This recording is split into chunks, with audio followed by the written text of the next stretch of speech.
À la une de l'actualité, c'est le président Abdel Fattah el-Sisi qui a mis l'accent sur son attachement de renforcer la coordination et les consultations avec le Pakistan vis-à-vis les divers dossiers régionaux et les sujets d'intérêt commun. Ceci est intervenu au cours d'une rencontre avec le général de corps d'armée Nadim Reda Reza, chef d'état-major des forces conjointes pakistanaises, en présence du ministre pakistanais de la Défense et l'ambassadeur du Pakistan au Caire.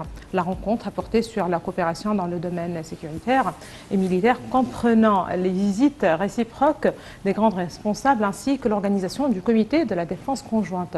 La réunion a également évoqué les derniers développements au Moyen-Orient et le monde islamique. Et dans le monde islamique, en fait, à cet égard, les deux côtés se sont mis d'accord à renforcer les efforts communs afin de préserver la paix et la stabilité régionale et internationale.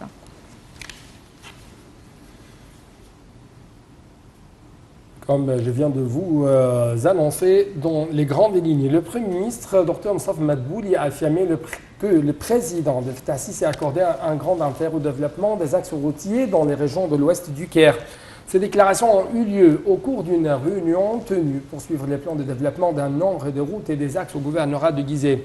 À cet égard, le Premier ministre a donné ses directives d'élaborer un plan intégré pour développer les axes et les routes à l'ouest du Caire. Dr Madbouli a de même insisté sur l'importance d'évaluer le coût de ces travaux avant de le présenter au président Sisi. Il a donné également ses directives de coordonner avec l'autorité de route et des ponts en ce qui concerne les travaux entre l'AC avec les projets de développement, notamment l'élargissement de la rocade. Pour la troisième et dernière journée consécutive, en fait, le Forum de l'investissement en Afrique poursuit ses travaux à Sharm el-Sheikh. Le forum se tenait sous le thème de la complémentarité pour le développement. Le forum a examiné plusieurs dossiers, dont le renforcement de la participation du secteur privé en Afrique et le rôle du programme de réforme économique à renforcer la capacité des pays africains pour confronter les défis mondiaux et pour limiter les impacts négatifs de la pandémie et du coronavirus. Les participants avaient œuvré à favoriser le continent africain pour attirer les investissements étrangers, assurer une diversité économique et mieux exploiter les ressources naturelles.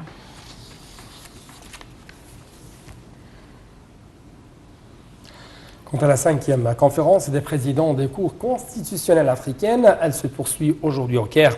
La réunion tenue du 11 au 16 juin sous les auspices du président Abdel Fattah el-Sisi vise à coopérer avec les pays africains pour évaluer les législations judiciaires et les lois à la lumière des changements, des défis auxquels le continent et le monde entier font face, dont le Covid-19. Cette conférence vise également à réunir les juges africains sous l'égide du Caire pour discuter et même pour se consulter sur certaines questions d'intérêt, sur certaines questions importantes d'intérêt commun, en particulier les questions liées à la bonne performance judiciaire, à la réalisation de développement dans le continent africain.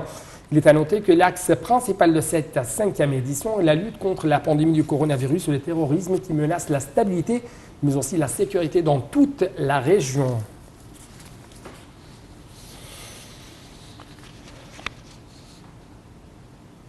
Passons aux indices de la Bourse du Caire qui ont enregistré un recul collectif au cours de la séance d'aujourd'hui, affecté par des opérations de vente des investisseurs égyptiens et étrangers.